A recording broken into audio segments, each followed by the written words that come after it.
स्वागत है दोस्तों आपका हमारे इस YouTube चैनल पे। दोस्तों इस वीडियो में आज हम एडिटोरिया की तरफ से जो बिहार दरोगा का प्रैक्टिस सेट वॉल्यूम 2 उतारा गया है उसका आज हम सामान्य अध्ययन प्रश्न पत्र 7 करेंगे और पूरे 1 से 100 तक क्वेश्चन और उसका उत्तर और एक्सप्लेनेशन के साथ। तो ये टेस्ट सीरीज बहुत ही इंपॉर्टेंट होने वाला है, आप लोग शुरू से लेकर लास्ट तक देखें। अगर आपने हमारा चैनल अभी तक सब्सक्राइब नहीं किया है तो कृपया करके आप हमारे चैनल को जल्द से जल्द सब्सक्राइब कर लें। चलिए यहाँ पे चलिए, इस टेस्ट सीरीज में क्या है कि प्रत्येक टेस्ट सीरीज में 5 जो है वो मैथ्स का क्वेश्चन दिया रहेगा। कुछ लोग बोलते हैं कि मैथ्स का नहीं आएगा, कुछ लोग बोलते हैं मैथ्स का आता है। तो आप लोग प्रीवियस ईयर देख सकते हैं, कुछ चेंज हो गया। अगर नहीं भी आया तो कोई दिक्कत नहीं है। 5 क्वेश्चन मैथ्स बनाने से क्या होगा कि आपकी दिमाग की एक्टिविटी है जो बढ़ जाएगी, और जब आप जीके को पढ़ेंगे, जीके को याद करेंगे तो आपका वो जल्दी से याद हो जाएगा और ज़्यादा दिनों तक वो याद रहता है। तो चलिए, जिन्हें लगता है कि मैथ्स डेली लाइफ में प्रैक्टिस करना चाहिए तो 5 क्वेश्चन कोई ज़्यादा नहीं है। जिन्हें लगता है छोड़ दें तो वो मैथ क्वेश्चन छोड़ के आप लोग फिर जीके में देखेंगे। तो चलिए, 5 क्वेश्चन है, यहाँ पे मैथ्स है। तो मैथ्स का मैं केवल आंसर बता दे रहा हूँ। इसका जो सॉल्यूशन है, अगर आप लोगों से नहीं बनेगा तो उसका मैं पीडीएफ अपने टेलीग्राम चैनल पे सेंड कर दूंगा। तो 5 क्वेश्चन चलिए इसमें मैथ्स देख लेते हैं, उसके बाद फिर सामान्य अध्ययन का प्रश्न पत्र इसमें कंटिन्यू हो जाएगा। चलिए, पहला क्वेश्चन जो मैथ्स है, इसका पहला क्वेश्चन का जो सही आंसर हो जाएगा वो हो जाएगा 64 into √103 centimetre square. Option C इसका सही हो जाएगा। दूसरा क्वेश्चन देखिए, दूसरा का जो यहाँ पे आपका सही आंसर हो जाएगा दूसरा का मैथ्स का, तो इसका सही आंसर हो जाएगा ऑप्शन डी 3624 रुपये। ठीक है। तीसरा क्वेश्चन जो मैथ्स है, इसका जो सही आंसर हो जाएगा वो हो जाएगा ऑप्शन बी 8 वर्ष। चौथे क्वेश्चन में आइए, चौथा नंबर जो क्वेश्चन बोल रहा है इसका सही आंसर हो जाएगा ऑप्शन डी 80 रुपये हानि। पांचवें नंबर में आइए, पांचवा जो क्वेश्चन है इसका सही आंसर हो जाएगा ऑप्शन ए 18 घंटा। चलिए अब जीके में आ जाते हैं।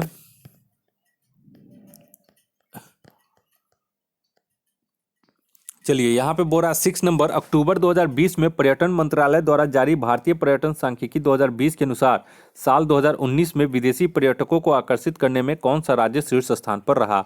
तो 6 का यहाँ पे हो जाएगा ऑप्शन डी तमिलनाडु। 7 में आइए, Sheikh Russel international air rifle championship 2020 की महिलाओं की स्पर्धा में स्वर्ण पदक किसने जीता। तो 7वां का यहाँ पे हो जाएगा ऑप्शन ए इलावेनिल वालारिवन। ठीक है। और बांग्लादेश शूटिंग स्पोर्ट्स फेडरेशन द्वारा आयोजित Sheikh Russel international air rifle championship 2020 की महिलाओं की स्पर्धा में स्वर्ण पदक भारतीय खिलाड़ी हैं ये। ठीक है, भारतीय खिलाड़ी इलावेनिल वालारिवन ने जीता है। नेक्स्ट आइए 8वां नंबर में। 8वां नंबर बोल रहा है अक्टूबर 2020 में शोभा नायडू का निधन हो गया, वह प्रसिद्ध नृत्यांगना थी। तो ऑप्शन 8वां का हो जाएगा सी, कुचिपुड़ी की प्रसिद्ध नृत्यांगना थी। इन्हें पद्मश्री एवं संगीत नाटक अकादमी पुरस्कारों से भी सम्मानित किया जा चुका है। 9 नंबर में आइए, 13वें ब्रिक्स सम्मेलन की मेजबानी निम्न में से किस देश के द्वारा की जाएगी। तो 9 का हो जाएगा ऑप्शन बी, भारत के द्वारा, वर्ष 2021 में। नेक्स्ट आइए 10 नंबर में। 10वां बोल रहा है अक्टूबर 2020 में किसके द्वारा सर्व यानी SCRB पावर योजना की शुरुआत की गई। तो 10वां के यहाँ पे हो जाएगा ऑप्शन बी, डॉक्टर हर्षवर्धन के द्वारा। सर्व पावर मतलब science and engineering research board promoting opportunities for women in exploratory research योजनाओं की शुरुआत की गई। इसका उद्देश्य है महिला शोधकर्ताओं को उभरने में सहयोग करने के साथ साथ विज्ञान और इंजीनियरिंग के प्रमुख क्षेत्रों में अनुसंधान और विकास गतिविधियों को बढ़ावा देना है। 11 नंबर बोला, निम्न में से कौन सा जोवियन ग्रह नहीं है। तो 11 का यहाँ पे हो जाएगा ऑप्शन ए, मंगल ग्रह। बृहस्पति, शनि, यूरेनस तथा नेपच्यून गैसीय ग्रह हैं। इनके बड़े आकार के कारण इन्हें जोवियन ग्रह कहा जाता है। जोवियन का अर्थ है पृथ्वी के समान। नेक्स्ट आइए 12 नंबर में। 12 नंबर बोल रहा है बिग बैंग की घटना कितने वर्ष पूर्व की है। तो 12 का हो जाएगा ऑप्शन डी, 13.7 अरब वर्ष पूर्व की। 13 नंबर में आइए, 13 बोल रहा है कोयला निम्न में से किस प्रकार की सेल का उदाहरण है। तो ये हो जाएगा ऑप्शन बी, अवसादी सेल की। नेक्स्ट है 14 नंबर में, वायुमंडल में हीलियम गैस का आयतन के अनुसार कितना प्रतिशत है। तो 14 का यहाँ पे हो जाएगा ऑप्शन सी, 0.0005%। सबसे ज़्यादा नाइट्रोजन का है 78.08%, उसके बाद ऑक्सीजन है 20.9%। नेक्स्ट आइए 15 नंबर में। 15 बोल रहा है कि सारगैसो सागर किस महासागर का भाग है? तो 15 का यहाँ पे हो जाएगा ऑप्शन डी, अटलांटिक महासागर का। उत्तरी अटलांटिक महासागर में गल्फ स्ट्रीम, कनारी तथा उत्तरी विषुवतीय धाराओं के चक्र के बीच स्थित शांत जल के क्षेत्र को सारगैसो सागर कहते हैं। इसके तट पर मोटी समुद्र घास तैरते रहती है, जिसके नाम पर इसका नाम सारगैसो सागर रखा गया है। 16 नंबर बोल रहा है कि अंडमान निकोबार को कौन सा जल क्षेत्र अलग करता है? तो 16 का यहाँ पे हो जाएगा ऑप्शन डी, उपयुक्त में से कोई नहीं, क्योंकि अंडमान और निकोबार को 10 डिग्री चैनल अलग करता है। 17 नंबर में आइए। 17 बोल रहा है कि यहाँ पे देखिए 17 नंबर बोल रहा है कि 17 नंबर बोल रहा है कि कश्मीर घाटी निम्न में से किन दो पर्वत श्रेणियों के बीच स्थित है? तो 17 का यहाँ पे सही आंसर हो जाएगा ऑप्शन बी, बृहत हिमालय एवं पीर पंजाल के बीच। 18 नंबर बोल रहा है निम्नलिखित में से कौन सी नदी ज्वार नद मुख का निर्माण करती है? तो 18 का ये हो जाएगा ऑप्शन डी, नर्मदा नदी। प्रायद्वीपीय नदियां मुहाने पर ज्वार नद या छोटे डेल्टा का निर्माण करती हैं, जैसे नर्मदा एवं ताप्ती। हिमालय की नदियां मुहाने पर बड़े बड़े डेल्टा का निर्माण करती हैं, और वहीं पे अगर हिमालय की नदियां बात करें तो हिमालय की नदियां जो है वो मुहाने पर बड़े बड़े डेल्टा का निर्माण करती है, जैसे गंगा एवं ब्रह्मपुत्र। 19 नंबर में आइए। 19 नंबर बोल रहा है, यहाँ पे देख सकते हैं 19 नंबर जो है वो बोल रहा है कि इंद्रावती किस नदी की सहायक नदी है? तो 19 के यहाँ पे हो जाएगा ऑप्शन सी, गोदावरी। इंद्रावती गोदावरी नदी की सहायक नदी है। प्राणहिता, पैनगंगा, वैनगंगा, वर्धा, प्रवदा, मानेर, पूर्णा ये सब गोदावरी की अन्य सहायक नदियां हैं। 20 नंबर बोल रहा है पंपा सरोवर निम्न में से किस राज्य में स्थित है? तो इसका सही आंसर हो जाएगा ऑप्शन बी, कर्नाटक राज्य में। पंपा सरोवर एवं बेलांदूर झील कर्नाटक में स्थित है। 21 नंबर बोल रहा है पोंचमपाद परियोजना किस नदी पर स्थापित की गई है? तो पोंचमपाद परियोजना गोदावरी नदी पर स्थापित की गई है, तो ऑप्शन डी हो जाएगा, और यह तेलंगाना के निजामाबाद जिले में स्थित है। नेक्स्ट आइए 22 नंबर में।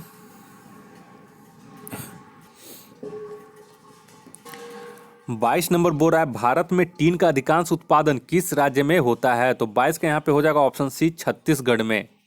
और भारत में टीन का अधिकांश उत्पादन छत्तीसगढ़ के दंतेवाड़ा जिले में होता है। नेक्स्ट आइए 23 नंबर में। भारत का मैनचेस्टर कहा जाता है, तो ये हो जाएगा ऑप्शन बी, अहमदाबाद को।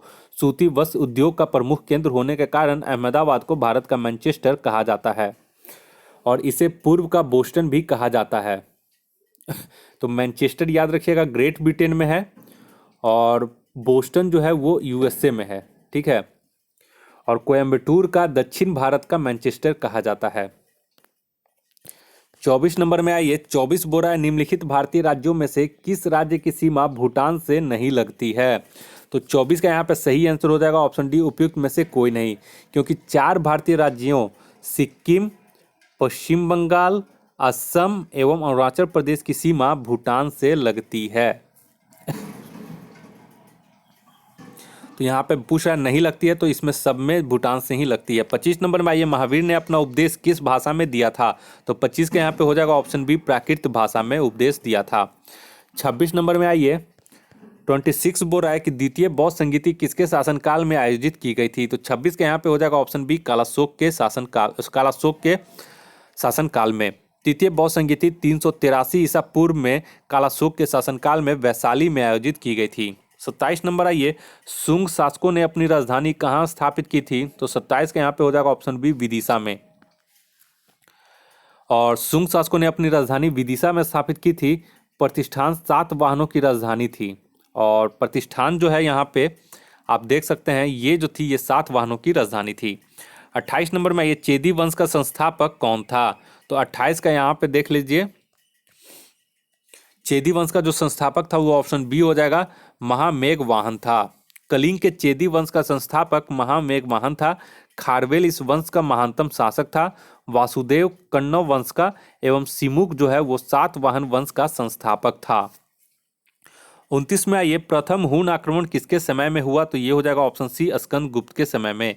भीतरी स्तंभ लेख से पता चलता है कि स्कंदगुप्त के समय में प्रथम हूण आक्रमण हुआ, और जुन्नागढ़ अभिलेख से ज्ञात होता है कि स्कंदगुप्त ने हुनों के आक्रमण को विफल कर दिया था। 30 नंबर में आइए।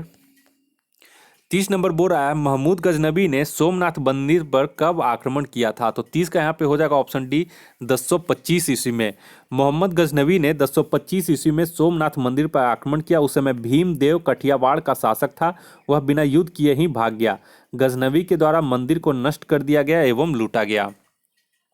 31 नंबर में आइए, अजमेर में 2.5 दिन का झोपड़ा मस्जिद का निर्माण किसने करवाया था? तो 31 का हो जाएगा ऑप्शन बी कुतुबुद्दीन ऐबक ने।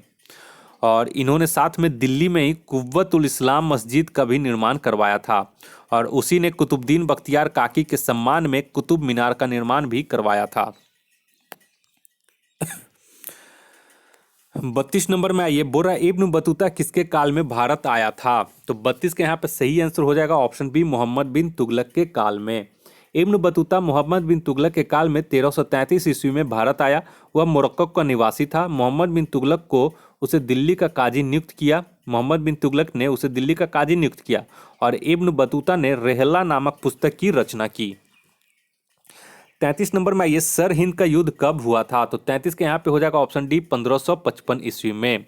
सर हिंद का युद्ध मुगलों एवं सिकंदर सुर के बीच 1555 ईस्वी में हुआ था, और इस युद्ध में मुगलों का नेतृत्व बैरम खान ने किया था, और सरहिंद के युद्ध में विजय के पश्चात हुमायूं ने दिल्ली, आगरा इत्यादि क्षेत्रों पर अधिकार कर लिया। नेक्स्ट आइए 34 नंबर में। 34 बोरा पंचतंत्र का अनवार सुहेली नाम से फारसी भाषा में अनुवाद किसने किया? तो इंपॉर्टेंट क्वेश्चन है, तो 34 का हो जाएगा ऑप्शन ए हुसैन इब्न अली वैज ने। अनवर ए सुहेली पौराणिक संस्कृत नीति कथा पंचतंत्र का फारसी अनुवाद है। इसका अनुवाद हुसैन इब्न अली वैज अल कासिफ ने किया था, और बदायूनी ने रामायण का एवं इब्राहिम सरहिंदी ने अथर्ववेद का फारसी भाषा में अनुवाद किया। तो ये सब इंपॉर्टेंट क्वेश्चन है और एक्सप्लेनेशन। चलिए नेक्स्ट आइए 35 नंबर में। 35 नंबर क्वेश्चन बोल रहा है, निम्नलिखित में से किसे मुगल बादशाह द्वारा निज़ाम उल मुल्क की उपाधि प्रदान की गई थी? तो 35 के यहाँ पे हो जाएगा ऑप्शन बी चिनकिलिज खान को। मुगल बादशाह मोहम्मद शाह के द्वारा चिनकिलिज खान को निज़ाम उल मुल्क की उपाधि प्रदान की गई थी। मोहम्मद शाह ने 1722 में उसे दक्कन की सूबेदारी सौंपी थी, और 1724 में उसने स्वतंत्र हैदराबाद राज्य की स्थापना की थी। 36 नंबर में आइए, अस्थाई बंदोबस्त व्यवस्था किस वर्ष लागू की गई थी? तो 36 के यहाँ पे हो जाएगा ऑप्शन डी 1793 ईस्वी में लॉर्ड कर्नवालिस के द्वारा। नेक्स्ट आइए 37 नंबर में। 37 बोरा सार्वजनिक समाज की स्थापना किनके द्वारा की गई थी? तो 37 का यहाँ पे सही हो जाएगा ऑप्शन ए महादेव गोविंद रानाडे के द्वारा। 1871 ईस्वी में इसकी स्थापना की गई थी, और महादेव गोविंद रानाडे को महाराष्ट्र का सुकरात भी कहा जाता है। उन्हें पश्चिम भारत में सांस्कृतिक पुनर्जागरण का अग्रदूत भी कहा जाता है। 38 नंबर में ये मद्रास की संधि किनके बीच हुई थी? तो ये हो जाएगा ऑप्शन ए अंग्रेज एवं हैदर अली के बीच। मद्रास की संधि प्रथम आंग्ल मैसूर युद्ध 1767 से 1769 ईस्वी के समय 4 अप्रैल 1769 ईस्वी को अंग्रेजों एवं हैदर अली के बीच इसकी संधि हुई थी। 39 नंबर में आइए, 39 बोल रहा है नवजीवन समाचार पत्र के संपादक कौन थे? तो इसके हो जाएंगे ऑप्शन सी महात्मा गांधी, और यह हिंदी और गुजराती में प्रकाशित होता था। नेक्स्ट है ये 40 नंबर में, यूके सिन्हा समिति निम्न में से किससे संबंधित है? तो ये हो जाएगा ऑप्शन सी सूक्ष्म लघु एवं मध्यम उद्योग से, यानी कि एमएसएमई से। चलिए नेक्स्ट है ये 41 नंबर में। 41 बोल रहा है कि कागजी मुद्रा या कृत्रिम मुद्रा यानी कि आर्टिफिशियल मनी कौन सा है? तो 41 का यहाँ पे हो जाएगा option C SDR special drawing rights, यानी कि विशेष आहरण अधिकार। 42 नंबर में आइए, 42 बोल रहा है कि केंद्रीय बजट में पूंजीगत प्राप्तियों के अंतर्गत निम्न में से कौन सा शामिल इसमें नहीं है? तो 42 का सही आंसर हो जाएगा ऑप्शन ए निवेश जो है ये शामिल नहीं होता है। 43 नंबर में आइए, राजकोषीय घाटा है। तो 43 के यहाँ पे हो जाएगा ऑप्शन सी बजटरी घाटा प्लस उधार एवं अन्य देयताएं, यानी बजटीय घाटा होगा यहाँ पे। बजटीय घाटा प्लस उधार एवं अन्य देयताएं को मिला दें तो ये राजकोषीय घाटा कहलाता है। नेक्स्ट है ये 44 नंबर में, जब कोई देश अपनी मुद्रा का अवमूल्यन करता है तो इसका प्रभाव क्या होता है? तो 44 के यहाँ पे हो जाएगा ऑप्शन सी 2 और 3, यानी कि निर्यात सस्ता हो जाता है और आयात जो है वो महंगा हो जाता है। जो 45 में, ये आज़ादी के बाद से अब तक कितनी बार भारतीय रुपए का अवमूल्यन यानी कि डिवैल्यूएशन किया गया है? तो 45 के यहाँ पे हो जाएगा सही आंसर ऑप्शन बी, 3 बार। और कब कब किया गया है? तो एक 1949 में, दूसरा 1966 में, तीसरा 1991 ईस्वी में। नेक्स्ट है ये 46 नंबर में, 46 बोरा विदेशी मुद्रा भंडार फॉरेन एक्सचेंज रिजर्व के अंतर्गत शामिल होते हैं। तो 46 के यहाँ पे हो जाएगा ऑप्शन डी, 1, 2, 3, 4 सभी। नेक्स्ट है ये 47 नंबर में, 47 बोरा की डॉक्टर राजेंद्र प्रसाद संविधान सभा के निम्न में से किस समिति के अध्यक्ष थे? तो 47 के यहाँ पे हो जाएगा ऑप्शन डी, उपयुक्त सभी के ये अध्यक्ष थे। 48 नंबर में आइए, 48 बोरा की संसदीय शासन प्रणाली की प्रमुख विशेषता क्या है? तो यहाँ पे 48 का जो सही आंसर हो जाएगा वो हो जाएगा ऑप्शन सी, 2 और 3। पहला इसमें सही नहीं होगा, 2 और 3 इसमें सही है। नेक्स्ट है ये 49 नंबर में, 49 बोरा निम्न में से कौन सा कथन मूल अधिकारों के संबंध में सही नहीं है? तो 49 का इसका सही हो जाएगा ऑप्शन डी, उपयुक्त में से कोई नहीं। मूल अधिकार असीमित नहीं है, राज्य उन पर युक्ति युक्त प्रतिबंध लगा सकता है, ये स्थायी नहीं है, संसद इनमें कटौती कर सकती है, ये वाद्य योग्य होते हैं, मूल अधिकारों के उल्लंघन की स्थिति में व्यक्ति अदालत जा सकता है।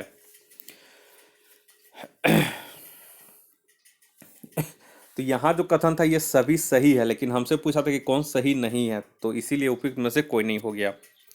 नेक्स्ट है ये क्वेश्चन नंबर 50 में, 50 बोरा एक अनुच्छेद जिसके बिना संविधान अर्थविहीन है, यह संविधान की आत्मा और हृदय है, बी आर अम्बेडकर। यह कथन किस अनुच्छेद से संबंधित है? मतलब बी आर अम्बेडकर ने ऐसा कथन कहा था, और ये कौन सा अनुच्छेद है? तो आर्टिकल 32 संवैधानिक उपचारों का अधिकार। 51 नंबर में, ये लोकसभा और राज्यसभा की संयुक्त बैठक बुला सकता है, तो कौन बुला सकता है? तो 51 का ऑप्शन होगा ऑप्शन बी, राष्ट्रपति। और राष्ट्रपति ये अनुच्छेद 108 के तहत राष्ट्रपति किसी विधेयक पर दोनों सदनों के मध्य गतिरोध की स्थिति में लोकसभा और राज्यसभा की संयुक्त बैठक बुला सकता है। तो याद रखिएगा कौन सा ये शक्ति प्रदान करता है राष्ट्रपति को? तो अनुच्छेद 108। नेक्स्ट है ये 52 में, 52 बोरा भारतीय संविधान के किस अनुच्छेद के अंतर्गत महान न्यायवादी की नियुक्ति की जाती है? तो 52 के यहाँ पे सही हो जाएगा ऑप्शन ए, अनुच्छेद 76 के अंतर्गत। 73 नंबर में, ये लोकसभा में किन शासित क्षेत्रों का सर्वाधिक प्रतिनिधित्व हो सकता है? तो 53 का यहाँ पे सही हो जाएगा ऑप्शन ए, 20। ठीक है, लोकसभा के सदस्यों की संख्या अधिकतम 552 हो सकती है, जिसमें राज्यों से अधिकतम 530 सदस्य तथा केंद्र शासित क्षेत्रों से अधिकतम 20 सदस्य हो सकते हैं। नेक्स्ट है ये 54 नंबर में,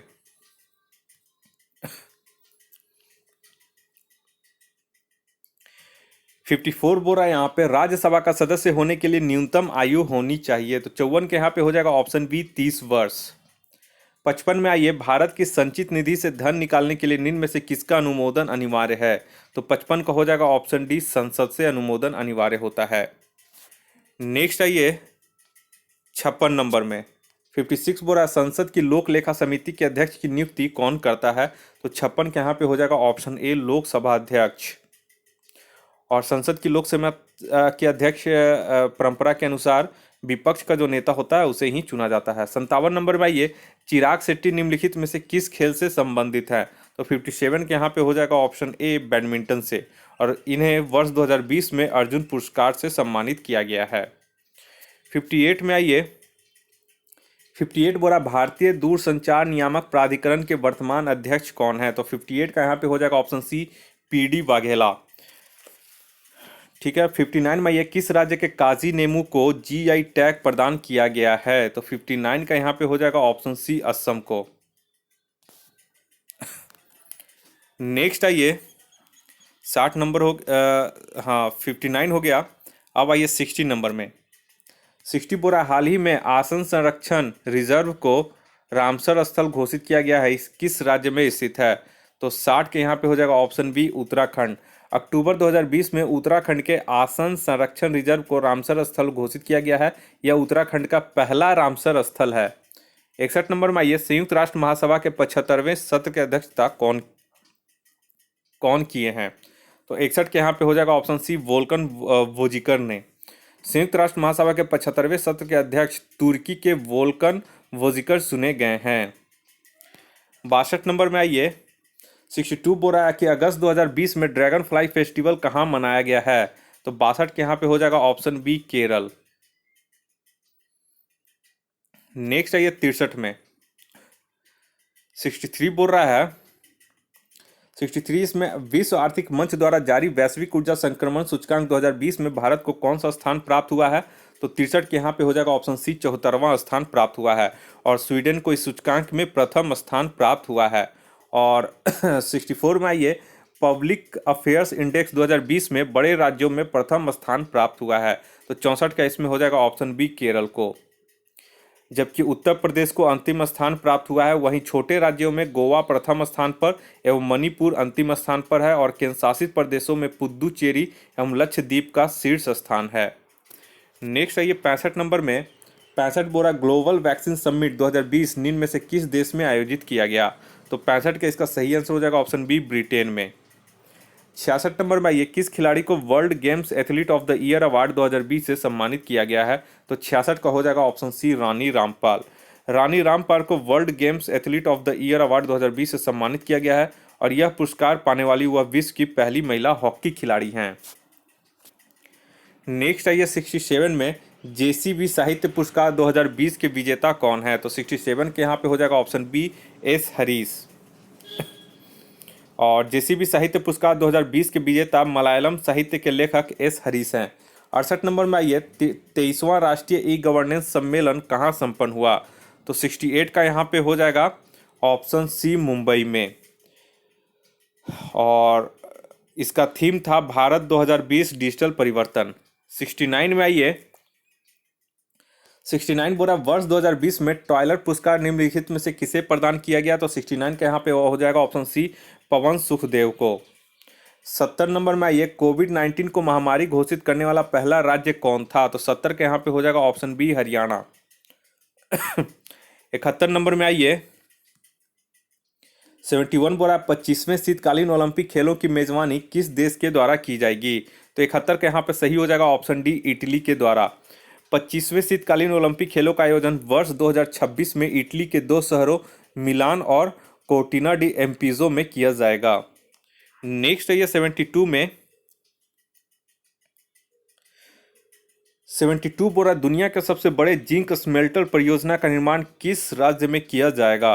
तो 72 का यहाँ पे हो जाएगा option A Gujarat. Hindustan zinc limited के द्वारा गुजरात के तापी जिले के दोसवाड़ा में दुनिया का सबसे बड़ा जिंक स्मेल्टर परियोजना का निर्माण किया जाएगा और इसे वर्ष 2022 तक पूरा कर लिया जाएगा। 73 में आइए द एंड गेम्स की पुस्तक किनके द्वारा लिखी गई है? तो 73 के यहाँ पे सही हो जाएगा option A S Hussain Zaidi के द्वारा। 74 नंबर में आइए 74 बोल रहा है कि भारत ने किस वर्ष तक डिजिटल रेडियो लॉन्च करने का लक्ष्य रखा है? तो 74 को हो जाएगा ऑप्शन बी वर्ष 2024 तक। 75 में आइए किस वरिष्ठ वैज्ञानिक को डीआरडीओ के scientist of the year award से सम्मानित किया गया है? तो 75 का यहाँ पे सही हो जाएगा ऑप्शन बी हेमंत पांडे को। नेक्स्ट है ये 76 नंबर में हाल ही में सदर जाफरोव को किस देश का राष्ट्रपति चुना गया है? तो 76 का यहाँ पे सही हो जाएगा ऑप्शन ए किर्गिस्तान को। जनवरी 2021 में सदर जाफरोव को किर्गिस्तान का राष्ट्रपति चुना गया है। 77 में ये देश का पहला परागणकर्ता पार्क विकसित किया गया है, तो कहाँ किया गया है? तो 77 का हो जाएगा ऑप्शन बी उत्तराखंड में। 78 में ये निम्न में से कौन सा एक सदिश राशि नहीं है? सदिश यानी कि वेक्टर राशि नहीं है। तो 78 के यहाँ पे हो जाएगा ऑप्शन सी विद्युत धारा जो है वो सदिश राशि नहीं है। विद्युत धारा एक अदिश यानी कि स्केलर राशि है। नेक्स्ट है ये 79 में 79 बोला ताप के बढ़ने से द्रवों की श्यानता यानी कि विस्कोसिटी क्या होती है? तो ऑप्शन ए होगा घट जाती है। 80 नंबर में ये निम्न में से कौन अनुचुंबकीय पदार्थ है? तो 80 के यहाँ पे हो जाएगा ऑप्शन डी अनुचुंबकीय पदार्थ एल्युमिनियम है। इसमें से अनुचुंबकीय पदार्थ वे पदार्थ होते हैं जो चुंबकीय क्षेत्र में रखे जाने पर क्षेत्र की दिशा में मामूली रूप से चुंबकीय हो जाते हैं, जैसे एल्युमिनियम, सोडियम, प्लेटिनियम, मैग्नीज, तांबा, क्लोराइड, ऑक्सीजन इत्यादि मामूली रूप से। ठीक है। 81 नंबर में ये प्रकाश का तरंग सिद्धांत किसने दिया था? तो 81 का यहाँ पे हो जाएगा ऑप्शन सी हाइगेंस ने। प्रकाश की प्रकृति कण तथा तरंग दोनों की होती है। न्यूटन के कणिका सिद्धांत में प्रकाश के कणों से निर्मित माना गया है, जबकि हाइगेंस का तरंग सिद्धांत में प्रकाश को तरंग के रूप में माना गया है। इस प्रकार प्रकाश दोहरी प्रकृति का रहता है। नेक्स्ट है ये 82 में। 82 बोला सोलर कुकर में उपयोग किया जाता है। तो कौन सा दर्पण उपयोग किया जाता है? तो इसका हो जाएगा ऑप्शन बी, अवतल दर्पण का। 83 में ये निम्नलिखित में से कौन जर्मन सिल्वर मिश्र धातु के अव्यय हैं? तो 83 का यहाँ पे सही हो जाएगा ऑप्शन डी, तांबा जस्ता निकेल। 84 में ये 84 बोला है अग्निरोधक वस्त्र बनाने में किस यौगिक का उपयोग किया जाता है? तो 84 का यहाँ पे हो जाएगा ऑप्शन सी, एल्युमिनियम सल्फेट का। 85 में ये कार्नेलाइट किस धातु की अयस्क है? तो 85 के यहाँ पे ऑप्शन सी हो जाएगा, मैग्नीशियम का। ठीक है, और पायरोल्यूसाइट जो है वो भी मैग्नीज धातु का अयस्क है। तो एक चीज यहाँ पे ध्यान रखिएगा, कार्नेलाइट जो है, कार्नेलाइट मैग्नीशियम धातु का अयस्क है और पायरोल्यूसाइट मैग्नीज धातु का अयस्क है। 86 में आइए। 86 बोला स्टार फिश किस संघ का जंतु है? तो 86 का यहाँ पे सही हो जाएगा ऑप्शन ए, इकाइनोडर्मेटा का। स्टार फिश इकाइनोमर्डेटा संघ का जंतु है। 87 में निम्न में से कौन सबसे बड़ा कोशिकांग है? तो 87 का यहाँ पे सही हो जाएगा ऑप्शन डी, न्यूक्लियस। न्यूक्लियस सबसे बड़ा कोशिकांग है, जबकि सबसे छोटा कोशिकांग राइबोसोम है। 88 में आइए, यदि माता का रक्त समूह ओ एवं पिता का रक्त समूह ए बी हो तो बच्चों में संभावित रक्त समूह क्या होगा? तो 88 का यहाँ पे ऑप्शन बी हो जाएगा, ए एवं बी। ठीक है, इसे भी आप लोग ध्यान रखिएगा। 89 है ये एंथ्रेक्स रोग किसके कारण होता है? तो ये हो जाएगा ऑप्शन बी, जीवाणु के कारण, यानी कि बैक्टीरिया के कारण, और यह त्वचा एवं फेफड़ों को प्रभावित करता है। 90 नंबर में आइए। 90 बोला निम्न में से कौन सा विटामिन घाव भरने में सहायक होता है? तो 90 का यहाँ पे सही आंसर हो जाएगा option C, vitamin C. Next है 91 नंबर में, मस्तिष्क का कौन सा भाग शरीर का तापक्रम नियंत्रित करता है? तो 91 का यहाँ पे हो जाएगा ऑप्शन बी, हाइपोथैलेमस। नेक्स्ट आइए 92 में। इस सेट में लगता है कि साइंस का ज़्यादा क्वेश्चन आ गया है। 92 में देखिए, निम्न में से कौन सा हार्मोन वृद्धि रोधक पादप हार्मोन है? तो 92 का यहाँ पे हो जाएगा ऑप्शन डी, एब्सिसिक अम्ल। ठीक है, ये सब याद रखिएगा, ये सब बहुत क्वेश्चन में पूछा हुआ ही क्वेश्चन है ये सब। 93 आइए, प्रोटीन का पाचन शरीर के किस अंग से आरंभ होता है? तो 93 का यहाँ पे सही हो जाएगा ऑप्शन सी, अमाशय से। 94 में आइए, नतांगकी नेशनल पार्क किस राज्य में स्थित है? तो 94 का यहाँ पे हो जाएगा ऑप्शन सी, नागालैंड में। नेक्स्ट आइए 95 नंबर में, ऊर्जा पिरामिड होता है तो ये हमेशा सीधा होता है, तो ऑप्शन ए इसका सही हो जाएगा। 96 नंबर में ये वेनेजुएला की राजधानी कराकस निम्न में से किस नदी के किनारे स्थित है? तो 96 का यहाँ पे ऑप्शन सी हो जाएगा, ओरिनिको के किनारे। नेक्स्ट आइए 97 में। 97 बोला 38वीं समानांतर रेखा किन दो देशों के बीच की सीमा रेखा है? तो 97 का यहाँ पे हो जाएगा ऑप्शन डी, उत्तर कोरिया और दक्षिण कोरिया के बीच। नेक्स्ट है ये 98 नंबर में, इकोलॉजी शब्द का सर्वप्रथम प्रयोग निम्न में से किनके द्वारा किया गया?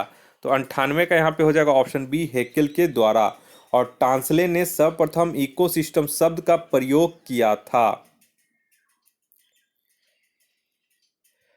ठीक है, इकोलॉजी पूछेगा तो इकोलॉजी शब्द का सर्वप्रथम प्रयोग हेकले ने किया, और अगर इकोसिस्टम पूछेगा तो इकोसिस्टम का शब्द सर्वप्रथम टांसले ने किया था। तो ये दोनों में लोग कंफ्यूज करते हैं, दोनों आप लोग टेंसले और हेकले में याद रखिएगा। 99 नंबर आइए, स्टोटिंग किस देश की संसद है? तो 99 का यहाँ पे हो जाएगा ऑप्शन बी, नॉर्वे की। स्टोटिंग नॉर्वे की संसद है। स्वीडन की संसद को रिक्सडैक्स और डेनमार्क की संसद को फॉल्केटिंग एवं ब्राजील की संसद को कांग्रेस कहते हैं। नेक्स्ट आइए, और इस टेस्ट का आखिरी क्वेश्चन है 100 नंबर। बोला युद्ध नृत्य निम्नलिखित में से किस राज्य का लोक नृत्य है? तो 100 का यहाँ पे सही हो जाएगा ऑप्शन बी, अरुणाचल प्रदेश का। और अरुणाचल प्रदेश का अन्य प्रसिद्ध लोक नृत्य मुखौटा नृत्य भी है। तो इस प्रकार से ये करके हमारा टेस्ट नंबर सामान्य अध्ययन प्रश्न 7 कंप्लीट हो गया है, और जल्द ही मिलते हैं अगले टेस्ट में। अगर आपने हमारे चैनल को सब्सक्राइब नहीं किया है तो जल्द से जल्द हमारे चैनल को सब्सक्राइब कर ले। इस वीडियो को देखने के लिए आप लोग का बहुत बहुत शुक्रिया। आपका दिन मंगलमय हो। धन्यवाद।